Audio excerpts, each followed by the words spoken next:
little bit of check that you make from your exploited labor, tax dollars pulled right from that, given to Donald Trump. You know what Trump turns around and does with them? Gives them right to Israel. What part of America First is that? You tell me what part of the game of America First is that? What do you get out of this deal? You just like to watch brown people die? Is that what you get out of it? I'm thinking a lot about Gaza, how Israel has broken the ceasefire again. It's the main story today. Israel broke the ceasefire, but it's not really even a story. Anybody with any kind of common sense can understand history or has memory longer than a goldfish. You knew that Israel was going to break the ceasefire. This was always going to happen. That it happened this fast, yeah, I'm honestly not surprised. It's also why the left, we didn't celebrate the ceasefire. We weren't like, war's over, because we knew it had to start back up. If you're a movie buff and you watch Godfather, and you remember when Sollozzo failed to kill Pop, and he understood that Pop was the key. No matter what Sollozzo said, it did not matter. They had to kill Pop. They had to kill the Don. Same thing with Gaza. No matter what Israel's telling you, understand the Greater Israel Project is the mission, is the capstone to their whole evil project. And it's hilarious because they will say this in Hebrew, in Israeli media, and then they act like it's the 1970s and we can't hit translate and know exactly what they say. They say, oh, Israel lies, Israel lies. No, Israel never lies. All you have to do is hit translate on Hebrew, and they will tell you the truth every single time. This is where we're at. So there's no surprise here. First of all, they're saying they broke the ceasefire because Hamas is not getting them their dead bodies fast enough. Their dead Israeli IDF genocide troops, corpses fast enough. It's a moon crater that Israel created. How are they supposed to do that? Think. How are they supposed to do that? Also, why would the freedom fighters, the H group, why would they slow walk dead bodies but quickly give up live captives, which live prisoners of war, because Israel is quick to call this a war. They're quick to call this, it's not a genocide. It's not ethnic cleansing. Israel says this. The Likud party says this. The Mossad say this. AIPAC says this. This is a war. So these aren't hostages. These are prisoners of war. But why would the indigenous resistance give up live bodies, which are going to have more leverage, than slow walk dead bodies? It makes no sense unless, again, Israel is lying in English, telling the truth in Hebrew, which they always do every single time, without a doubt. Trump getting cucked. Trump getting absolutely made a fool of by Benjamin Netanyahu. One day ago, the Israeli military said it had begun resuming enforcement of the Gaza ceasefire after it was violated by Hamas. How can you enforce a ceasefire that you violated? Did Hamas bomb themselves?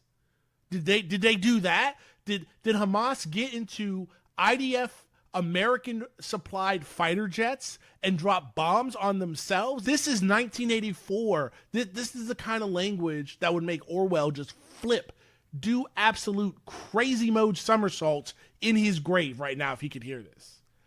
This is the definition, the very definition of newspeak. It's absolutely insane. The war cannot end.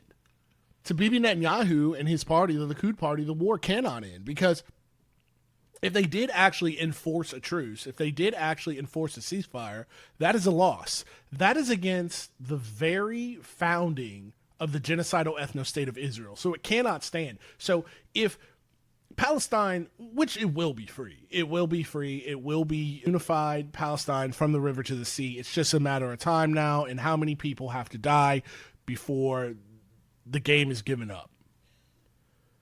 This will lead to a complete collapse of the Israeli genocidal state, because its founding principle is to dominate the region and to impose an ethno-state of white European Jews, and will tolerate some black Jews as long as they can do our menial labor for us. We'll tolerate some Arab Jews as long as they can do our menial labor for us. Sound familiar?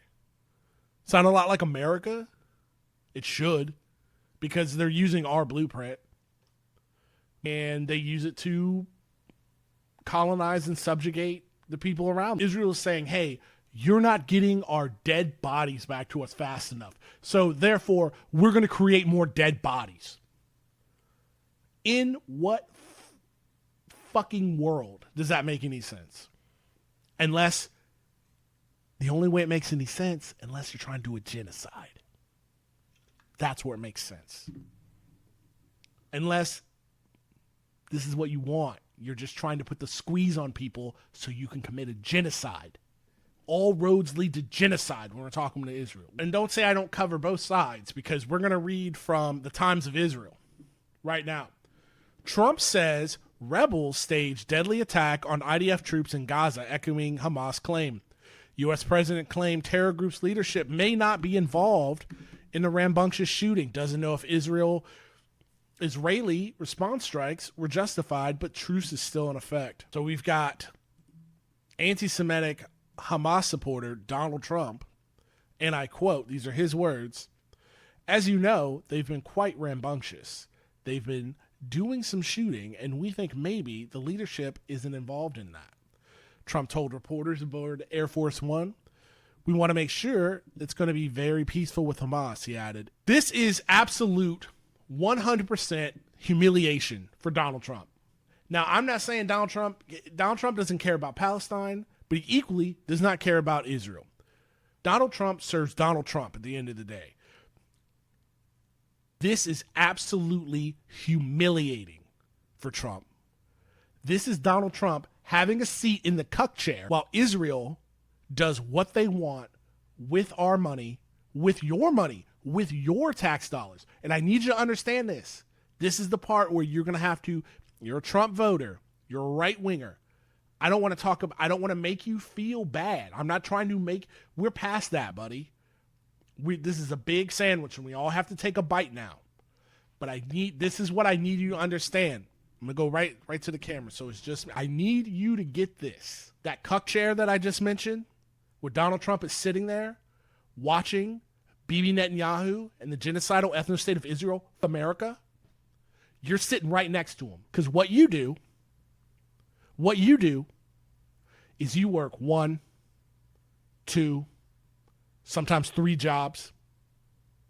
You're trying to put together enough to make ends meet. Maybe you're in the military. Maybe you're a cop. Every 1st and the 15th, that little bit of check that you make from your exploited labor, tax dollars pulled right from that, given to Donald Trump. You know what Trump turns around and does with them? Gives them right to Israel. What part of America First is that? You tell me what part of the game of America First is that? What do you get out of this deal? You just like to watch brown people die? Is that what you get out of it?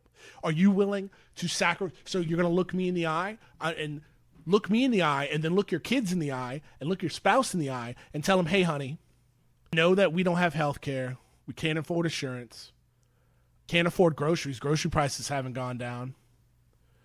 I'm sorry I have to work so much just to try to keep the rent or lucky, the mortgage paid. And I never get to see you or the kids. But I hate brown people just that much overseas. I need them to be dead. And that's why I'm cool with Donald Trump in America fucking me so they can give my money, my excess labor value, to Israel. So their kids can have subsidized education and health care. So their bridges aren't collapsing. So their roads aren't filled with potholes. That's the deal you've made. So you're going to have to look your family in the eye and tell them, I love murder and mayhem, and I love punching down at people I will never meet so much that I'm going to sit here in the cuck chair with Donald J. Trump and give away this country to Israel. Can't be me, dog. Can't be me. I'm asking you as a man, because 80% of my audience here on YouTube are men. 80%. And then it breaks it down even further. 80% of those men are of the ages of working ages from 25 to 40. I can see the demographics. And also, 90% of y'all are not subscribed. Got a ton of views. We are almost at 100 subscribers, so hit the subscribe button. But I know my audience. I'm a Marine Corps vet, law enforcement veteran. I know my audience. I know my shit cross-pollinates between leftist people and very conservative right-wingers. And we're all getting at the same time by this rogue colony that Donald Trump lets do whatever they want to do, and we do nothing about it. We just go, oh, that's just how it is. Oh, the guy in my district that I voted for took $1 million from AIPAC. I guess that's cool. So he's bought and sold by an American colony. And on top of that, that AIPAC money that he took was actually because Israel can't support itself. So that was my money that I worked for.